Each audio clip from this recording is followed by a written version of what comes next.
Before we begin, I want to thank Babbel for sponsoring this video. I visited Montreal for the first time last summer, and crossing the Ontario-Quebec border made me realize how much I needed to brush up on my French. Thankfully, Babbel has an in-depth course for that and multiple other languages as well.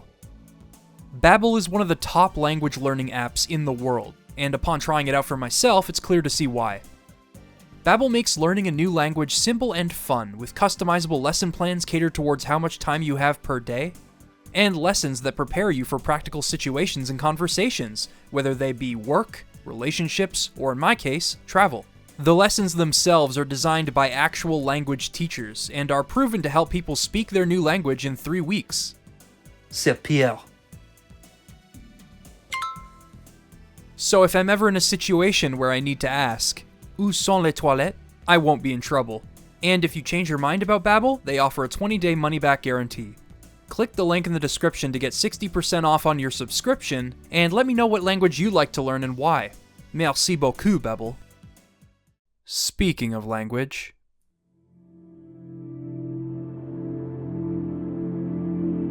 Art is a universal language. It has the power to transcend barriers thanks to the many ways it can convey emotion. Video games in particular have been doing this since their inception, and they continue to capture the hearts of people worldwide. They do this through a language spoken and learned by players in every game they play, the language of game design. Every game gives its players a set of tools to use, and as you become more comfortable with them, you can find unique applications for them across the game. Once you become fluent in that language, you can use it as a medium to create beautiful things, even beyond the scope of the game itself. While there are plenty of great examples of this, one of my favorites has always been The Legend of Zelda. And while the series at large is a favorite of mine, when I say The Legend of Zelda is an example of this game design language philosophy, I am actually referring to the original game from nearly 40 years ago. This was from before there were any established conventions or expectations for Zelda. And even after all these years, it is still an experience that games have seldom been able to replicate, and it remains an important game today. Learning to speak Zelda's language is so satisfying precisely because of how secretive it is. It is a project, an adventure, to fully complete this game with nothing but the material provided to you and your own wits.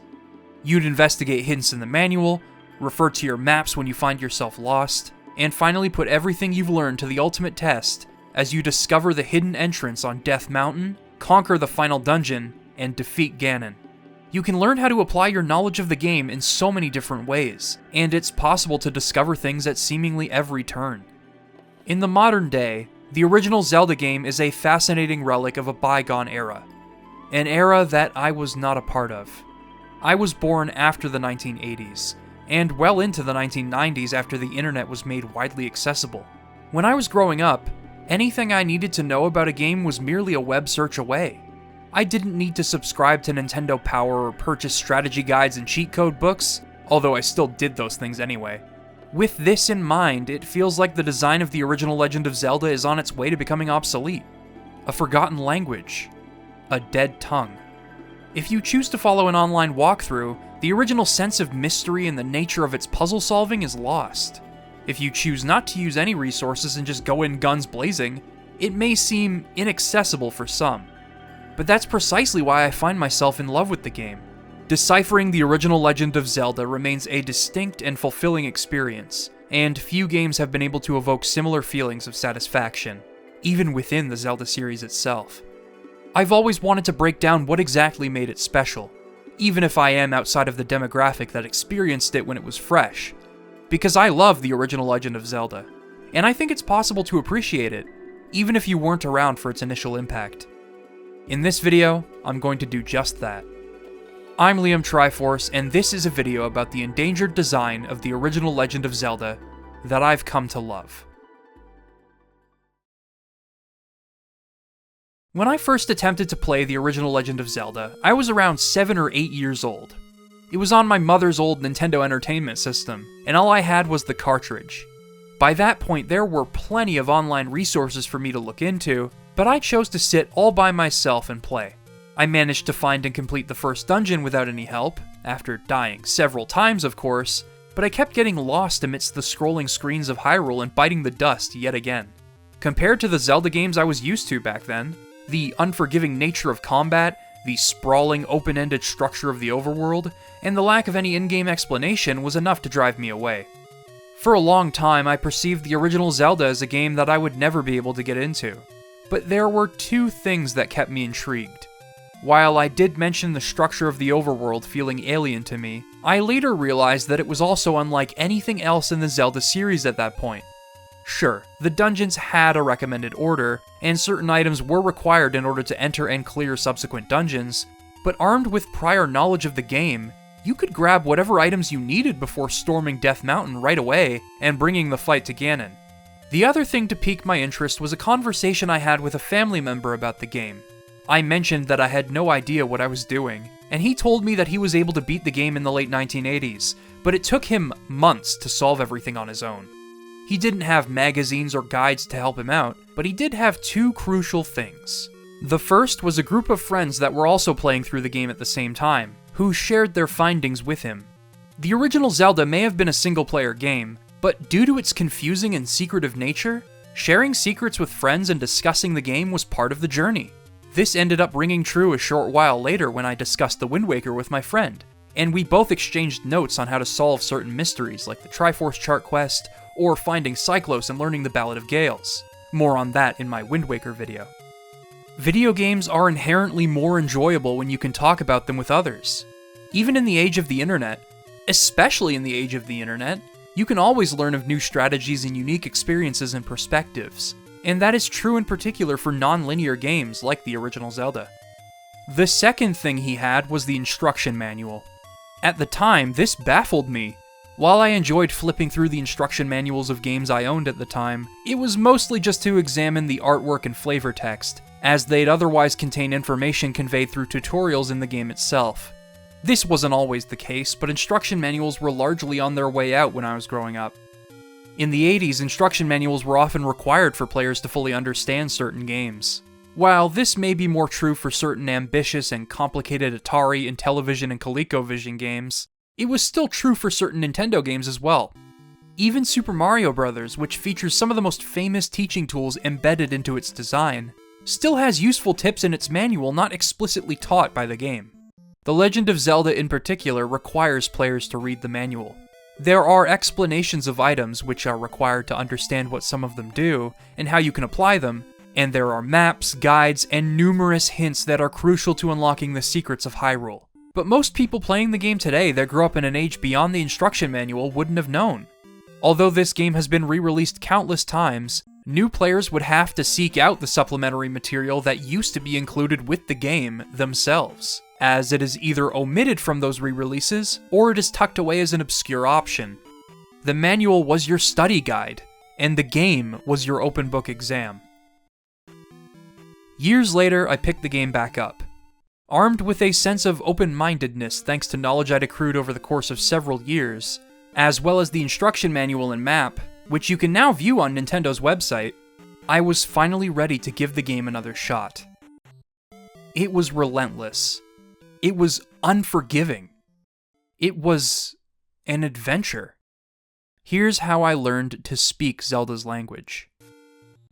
When you name your character and begin your adventure, you're greeted with this first screen, 3 directions to choose from, and a cave in the top left corner. The cave practically beckons to the player, and that's how you obtain the sword. One of the most famous moments in the entire series, and it's also where any sense of direction fizzles out. If you don't have the manual, your next task is to find something. Anything at all that could point you in the right direction. If you head west, you'll find caves with shops and hints that feel nebulous without any gameplay context to apply them to, as well as a forest full of moblins that will tear you apart. If you go north, you'll probably find the bridge to the first dungeon, which is what I did, and if you go east, there are so many more paths for you to take, but it is possible to find the second dungeon on your own, should you survive the enemies that roam on each screen. If you're having trouble deciding where to go, the manual actually has a guide on how to reach the first dungeon on pages 40 to 42. As well as tips on what to do once you're in the dungeon throughout the manual. Thankfully, The Legend of Zelda's first dungeon is fantastic at introducing players to the flow of each dungeon. As soon as you enter, you have a locked door and 2 accessible rooms. Both rooms contain keys, so no matter which you choose, you'll be able to proceed. At the next fork, you can kill all of the Stalfoses for another key, head right to obtain the compass, and head left to proceed onward. The rest of the dungeon is pretty straightforward from here. After grabbing the map, it becomes apparent that you have 2 paths you can take. You can either proceed toward the red dot on your radar, or you can head north to look for other goodies. As soon as you've killed the boss, you can grab the heart container and a fragment of the Triforce and leave the dungeon. As you'd expect, later dungeons aren't nearly as straightforward, with more expansive layouts and multiple branching pathways to take, and enemies become more challenging to deal with as well. Dark Nuts can only be hit from the back and they deal a ton of damage. Bosses from previous dungeons show up as regular enemies, and tougher versions of the same enemies also appear to make your journey through each labyrinth a daunting one. It doesn't necessarily help that combat in the original Zelda restricts you to the 4 directions in which you can move. There's no horizontal slashes like future Zelda games, it's all about jutting your sword out in front of you at the right time. While I greatly prefer the combat of A Link to the Past and beyond, there is an inherent satisfaction to landing killing blows in the original Zelda that future games in the series lack. The sword beam does give you a fair bit of leniency as it allows you to avoid close quarters combat, but even if you're not at full health, positioning yourself just right to dodge enemies and finish them off with a well-timed sword thrust is a uniquely satisfying feat. That and clever use of your items can also clear out enemies quicker, like stunning those that can be stunned with the boomerang, or clearing out hordes of Dark Nuts with a well-placed bomb. Compared to the dungeons of future Zelda games, the original Zelda's dungeons are distinct for their heavy focus on combat and navigation over puzzle solving with specific items. And although the overworld and dungeons have their differences in terms of structure and gameplay, the skills and thinking you develop in dungeons is transferable to the overworld, and affects how you explore and fight through it. The combat-centric focus, coupled with the limitations of its combat system, make this game one of the most inaccessible entries in the series by far, and while I acknowledge that, I also think the combat serves a vital purpose in its design. Upon playing the game for the first time, I found myself dying while exploring the overworld a lot. I had no game sense whatsoever, but the dungeons were the perfect place for me to hone my skills. Your hand is forced when you attempt to clear a dungeon, and even if you die repeatedly in there, good old-fashioned practice and skill will allow you to proceed onward. After conquering a few dungeons, I was able to navigate the overworld uncontested, at least until I ended up in the outskirts fighting Lynels or getting chased by Armos statues, but they still serve as a test for exploring that far out. With every dungeon you clear, you get stronger through the tangible reward of a heart container allowing you to take extra damage, your knowledge of the game's items expanding further, and your own game sense developing as you confront each type of enemy. Navigation is also a unique skill to learn in the original Zelda's dungeons. As the dungeons grow larger, it can become easy to get lost. The original Zelda came with a fold-out map full of tips and strategies, and it actually encourages players to make their own maps as they progress further into the game. It includes maps of the first 2 dungeons as examples, but from there it becomes crucial to keep track of where you've been. In later dungeons, especially Death Mountain, it is entirely possible that you may not come across the compass or map depending on the path you take. It's also important that you try to examine every single room of the dungeon, as there are multiple items to obtain in each dungeon, with some being vital to progression. Page 34 tells you that you must get the other treasures and labyrinths if you want to have any hope of getting to Ganon. I've always admired the diligence it takes to master each dungeon in the original Zelda, and there's more to it than just tracing a path or exhausting every room. While a typical Zelda game may have a finite set of keys only usable in their respective dungeons, as well as a clear indication of how certain rooms connect, this game's keys are transferable between each dungeon. There are ways to avoid using keys in certain situations, and specific rooms that you may spot on the dungeon map can only be accessed through means beyond doors. You have to become adept at reading between the lines in each dungeon. There's a hint on page 33 that reads, "The inside of the labyrinth is made up of lots of rooms. Each of the blocks in the labyrinths are rooms closed by 1. Blocks that Link can go through whenever he wants, 2. Shutters with doors and devices that won't open unless he's got the key, and 3. Walls." There are rooms behind walls? Well, what am I supposed to do about walls? At the end of the section elaborating on dungeons is a hint that says, "Pay attention to the rooms Link can't get to on the map. There are hidden passageways in the rooms that Link's already passed through. So, that's 2 nuggets of information pertaining to the dungeons themselves, but there are other hints in the manual worth noting. Page 31 discusses caves hidden in the overworld, saying things like, caves are not only hidden in the places you can see, and legend has it that there are caves in every possible place above ground. Link is bound to find them, as long as he has enough power. On the back of the map that comes with the game, you can find the answer you seek. You can blow holes in walls with your bombs.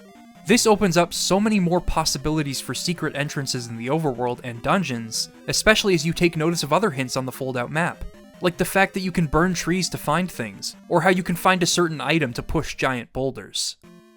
The notion that you need to blow a hole in every wall and burn every bush in order to figure out how to beat this game is inaccurate. There can only be one entrance to any cave or dungeon per screen, and most secret caves are entirely optional discoveries. Some secrets are hinted at on the fold-out map with these question marks they've placed on each screen. For example, this heart container can be found if you bomb the rock on this screen, as denoted by the question mark. Of the 5 optional heart containers you can discover in the overworld, only one of them is hidden in what I would consider an obscure manner. The one where you have to burn this specific bush out of an entire row of bushes. And for a permanent health upgrade in such a difficult game, this is a bit much. But the rest are fine. 2 of them require standard use of your items, and another can be found by bombing a hole in this wall. Through experience, you'll learn that caves can only be hidden on flat, brown walls, and they can only be entered from walking north, which helps narrow down the potential locations of secret caves. Yes, the optional caves hidden under bushes are a bit wacky to figure out, as there are many bushes in the overworld that can potentially have caves. But as for the required ones, you only have to burn a single one, and it's not that hard to figure out. The entrance to Dungeon 8 is located under this bush. It's placed in such a way that it is the only thing standing between you and the other side of this pathway, so if you decide to try burning it to take a shortcut, you'll find the entrance. On top of that, you can learn that you need to burn a bush by reading about it on the back of the fold-out map, and you can learn that an old man in a cave by the ocean will hint at the dungeon's location. Like I said, I was not a part of this game's heyday, but based on my experiences with future Zelda games directly inspired by the spirit of this one, I am willing to believe that sharing secrets with your friends was part of the experience. I mean, trying to find all of the hidden caves on your own is a daunting task, but with multiple people trying the game out and taking different paths, you're more likely to discover things as a group. In fact, Shigeru Miyamoto stated that during development, this was his intention.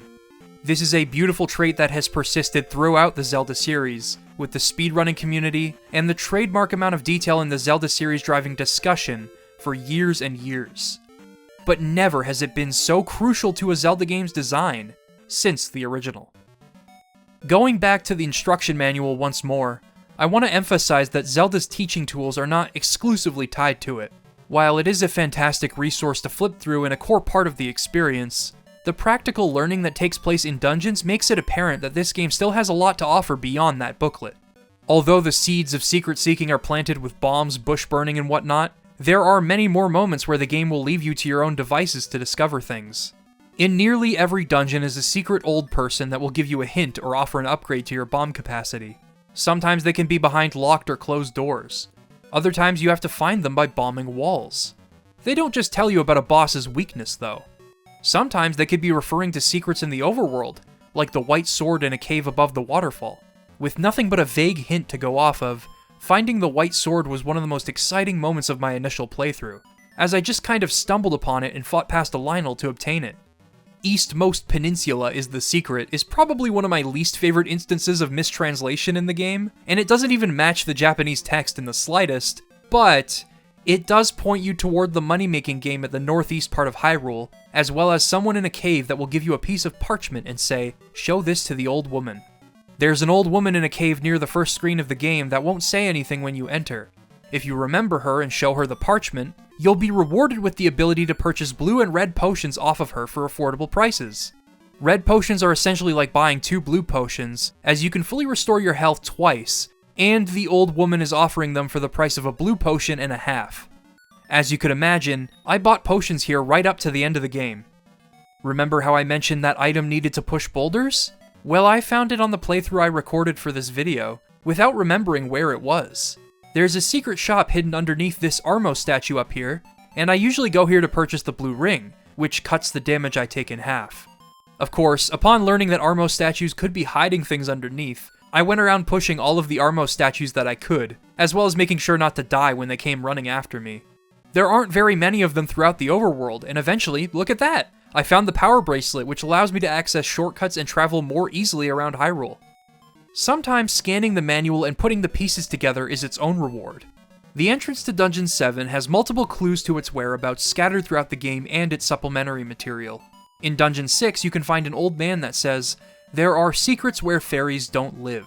Page 25 of the manual talks about what the whistle is capable of. The fountain next to the fairy fountain contains a moblin. The back of the map says the dungeon is located there, and it's up to you to connect the dots. What a satisfying revelation it was to figure this out on my own. There are plenty more examples of things that I discovered just from what I've learned about the game. Some solutions that go beyond the manual are required in order to complete the game, like finding the hints in order to navigate the lost woods and lost hills, or finding out how to open these shuttered doors and access the underground caves and dungeons by learning how to push blocks from the back of the map. It'd be overkill to list everything I discovered, and I'm sure I'll continue to discover more as I replay the game. If you've been able to explore and put the pieces together for these puzzles solely with information given to you throughout the game, as well as reference the manual when necessary, you've already learned how to speak Zelda's language. And what a beautiful language it is.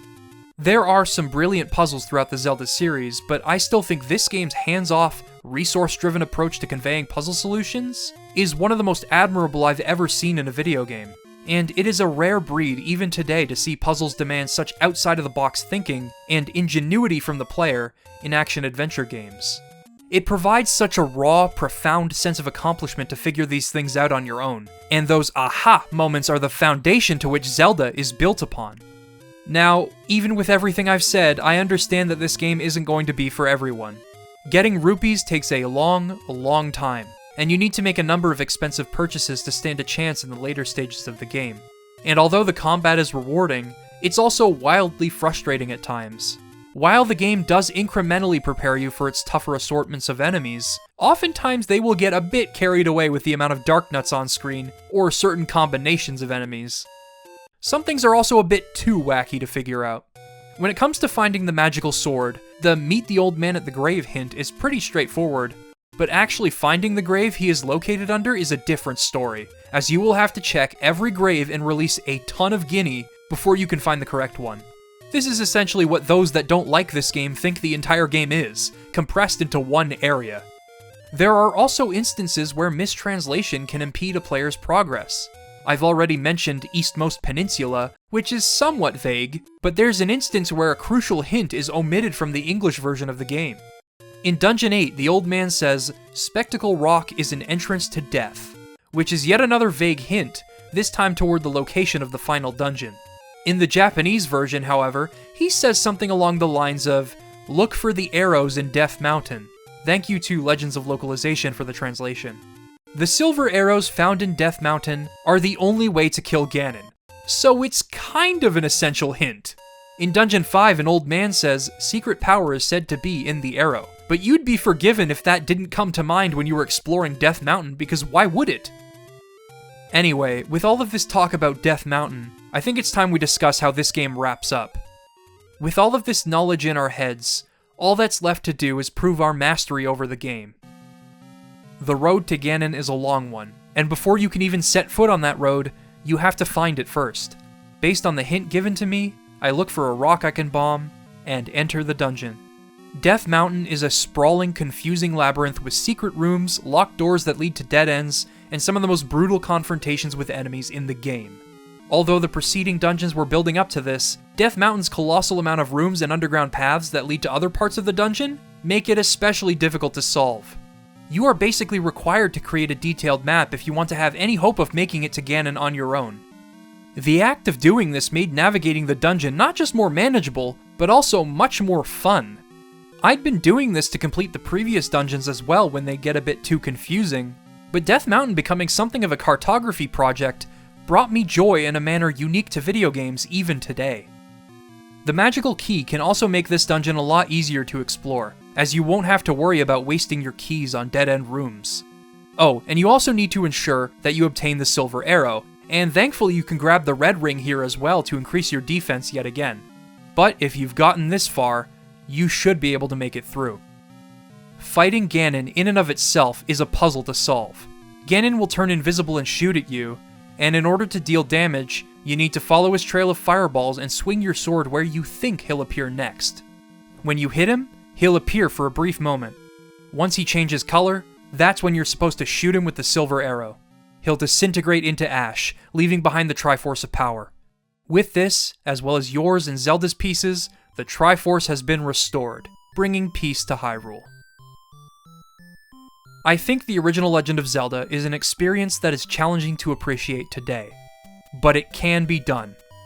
It has its hiccups, but I believe everything is in place for you to solve the original game as it was originally intended to be solved. And when you do play the game by its rules, I think it is one of the most rewarding, distinct, and genuinely refreshing experiences I've ever had with a video game. I may enjoy A Link to the Past's combat and refined structure far more, but I admire the original Zelda's spirit against the rest of the Zelda series, and especially video games at large. Now that you've finished the game, what does becoming a master of Zelda's language mean? I mean, once you've solved everything, isn't at least some of the wonder of that first playthrough missing? Well, not necessarily. Another beautiful thing about this game's world is how open-ended it can be when you bring your knowledge in from a previous playthrough. You can grab the magical key fairly early as long as you know where Dungeon 8 is, and you can bring a few items and heart containers with you. With this, you no longer have to worry about running out of keys. You can enter pretty much any dungeon in the game at any point, aside from the ones that require items from previous dungeons, so long as you complete all of them eventually. This means that you can grab specific items early and apply them to earlier situations, like the magic wand, the awesome replacement for the sword beam that you can wield without being at full health. Of course, this wouldn't matter as much if the core gameplay wasn't compelling, and thankfully it is. With this non-linear approach to the world, you could also attempt a challenge run, like completing the game without a sword, using nothing but your items to kill enemies. Or you could do a 3-heart run if you hate yourself. The original Zelda also offers the famous second quest for those wanting to relive the secret seeking of their first playthrough. The second quest shuffles the locations of dungeon entrances, shops, caves, and completely changes the layouts of each dungeon. I'm still working my way through the second quest, and attempting to unravel the game yet again. I'm taking my time with it, and maybe one day I'll finish it, because I don't believe the original Zelda was something that you would sit down and solve in one sitting. It was something that you gradually untangled. It was an adventure. Let's jump ahead to the modern day. I don't necessarily think the original Zelda needs a difficulty select or incessant hand-holding, as that would betray its intent. But what I do want is a game that respectfully adapts its spirit for a modern audience.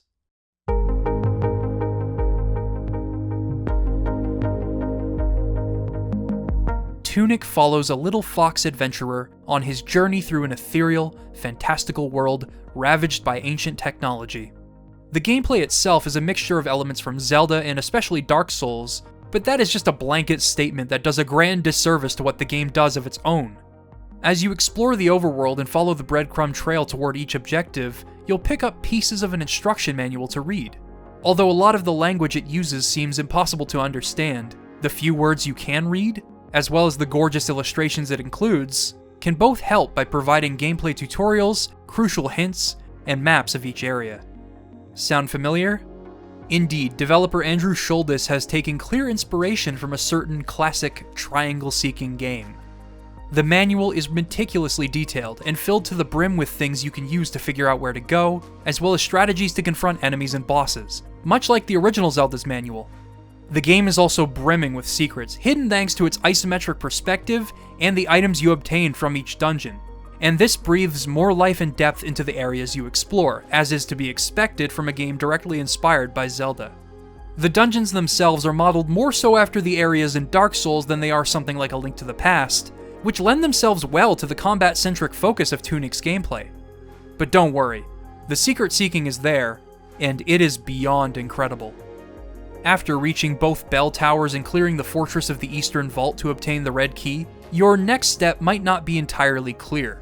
There's an area that might seem just out of reach, but if you pay close attention to your map when looking for your next path, you'll spot a ladder down by the beach that will take you straight to the ruined atoll.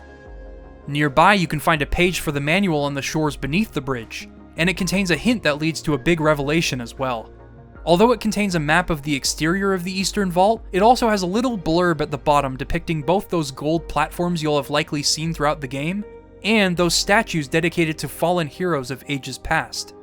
It asks you to refer to page 24, which can be found after activating both bell towers. And what is on page 24? The hint that informs you of how to activate those obelisks, which restores power to various parts of the map and are crucial to progression. If you try holding A on these golden platforms when they are powered by an obelisk, you'll be taken to another realm, and you'll be able to fast travel between each platform that you've powered. Later, finding and kneeling before those statues by holding A also becomes crucial in solving an endgame quest.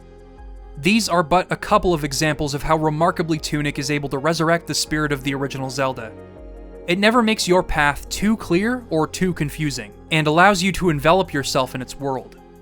Even when you're not going the right way, you can still find things by chance on the quest for your next objective, and get stronger through upgrades to your stats, shards for another health flask, and much more. But most importantly, it ties satisfying revelations about the world of Tunic and its puzzle solving to the manual pages you find and read. But it goes much, much deeper than that. At some point while exploring the overworld, you'll likely find a path up the mountain and stumble across this giant door. To the right of this door is actually a shortcut that leads down to the quarry, so it's a great way to link two disconnected areas together. But that door remains a grand mystery for a long while. Now, before I go any further, I want to warn you that I will discuss major design spoilers for Tunic from here. I've only touched upon the few that I felt comfortable sharing, and even those I debated telling you about, but I wanted to pique your interest in a game I love. You can skip to this point in the video to avoid further spoilers. The revelations you're supposed to have from here provide the emotional crux of this entire video, but I still wouldn't want to spoil that journey for you if you have any interest in Tunic at all. Okay, here we go. After finally returning all 3 keys to the sealed temple, you'll likely be stumped on what to do next.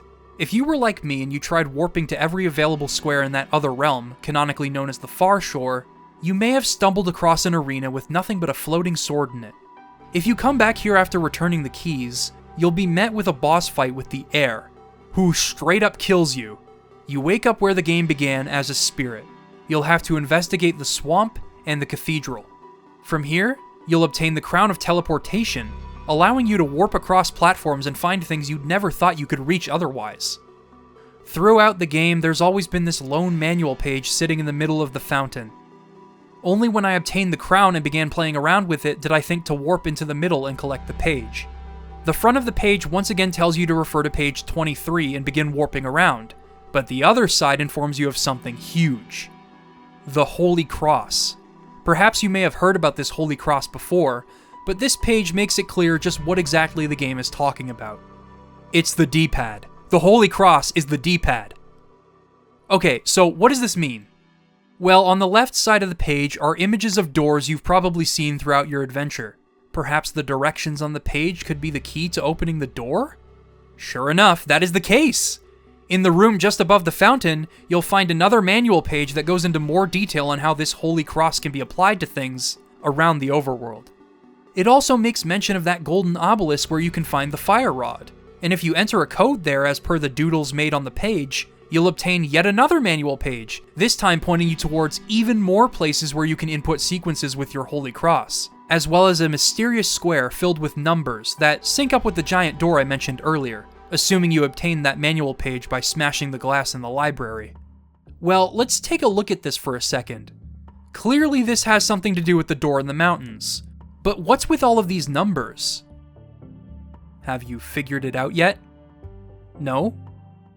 Okay, well, let me give you a hint. What if all of these numbers were page numbers? Let's flip to page 34. How about now? Let's flip to page 31 now. Do you see it? I'll give you a second. Okay, how about if I zoom in on it?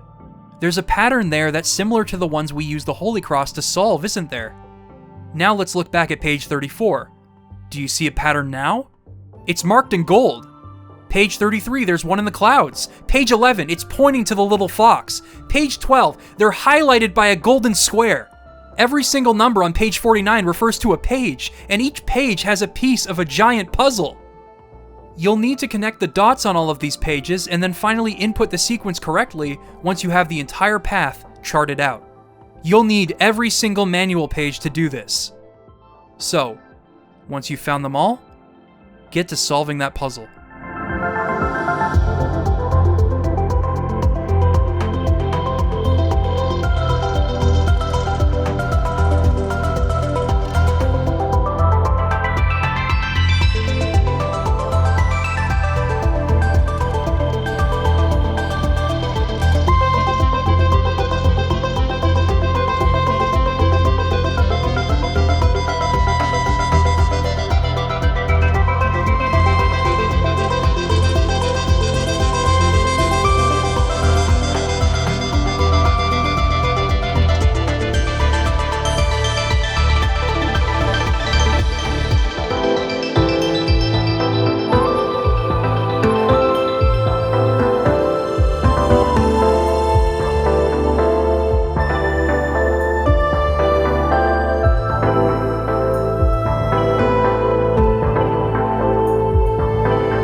Dear player, you've come a long way, haven't you? You've probably found a lot of secrets. Maybe you stumbled across the hidden trophy room. Perhaps you even freed every fairy. We hope you've had fun, but there's at least one more thing for you to do. If this is your final page, you should pay a visit to a certain someone and share your wisdom. If you confront the heir with all manual pages collected, instead of a final battle that leaves the cycle unbroken, you'll be able to show off your mastery over the world. This ending exists within the context of two stories. The first is the harrowing and disturbing imagery about the world of Tunic that you've been confronted with. An endless cycle. The same battle fought uncountable times, all to raise a worthy heir to the heir. But instead, you've sought the truth, and you've proven yourself to be a true hero capable of breaking the cycle. But the way I interpreted this ending is that of a child showing its parent or guardian or role model what they were able to accomplish. Perhaps it was their ability to do what the parent could not. Perhaps it was the child showing them what they had created, and seeking their approval. I believe there are many ways to interpret this ending, but the meaning I applied to it came from my own experience from both completing this game and my own personal journey to make the people I look up to proud. Whether that means by showing them the things I've built and created, or by doing something that they were unable to do so long ago. Like making it to the end of the original Legend of Zelda, or creating a work of art that would leave a profound impact on people, like Tunic.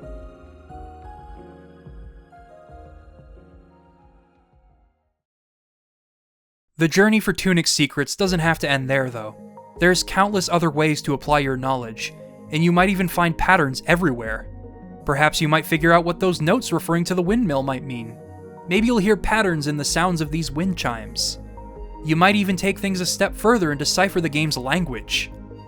I won't touch upon what needs to be done in order for you to find everything in Tunic's world, but if you choose to dig deeper, there is even more for you to discover than what I've discussed. This video could not have happened without Tunic. It both refined and made paramount the resourcefulness required to finish the original Legend of Zelda, and it enlightened me to what mattered most about that game's design: the personal fulfillment of solving its many mysteries. Its design may have been close to being a forgotten language, but Tunic has kept it alive. I've always been fascinated by historical eras that I was not around to experience. I'm drawn to unique experiences that cannot be successfully emulated in the modern age. And while I can try to place myself in that era, I will never truly know what it was like. The Legend of Zelda is unique in that regard because I believe it can be experienced in the same manner should you choose to try. Although it might be very different from the Zelda games you know in terms of structure, as you figure it out for yourself, I think you'll come to find that Zelda itself is rooted in feelings and emotions, not established mechanics. Every Zelda game is able to deliver similar feelings to those fulfilling moments of solving a puzzle in the original game in their own ways. And it's something that Nintendo would consider in the development of Breath of the Wild. Even though the original Zelda's design is alienating for some, I believe those moments of satisfaction you can have in deconstructing its mysteries can transcend generations. Even if you can't exactly convey what makes it special to those that came after you, you can still adapt its spirit into something for those new generations to experience. Because the Legend of Zelda's design is a universal language. Those things you can feel are universal. Art as a whole is universal. I've been Liam Triforce. Thanks for watching.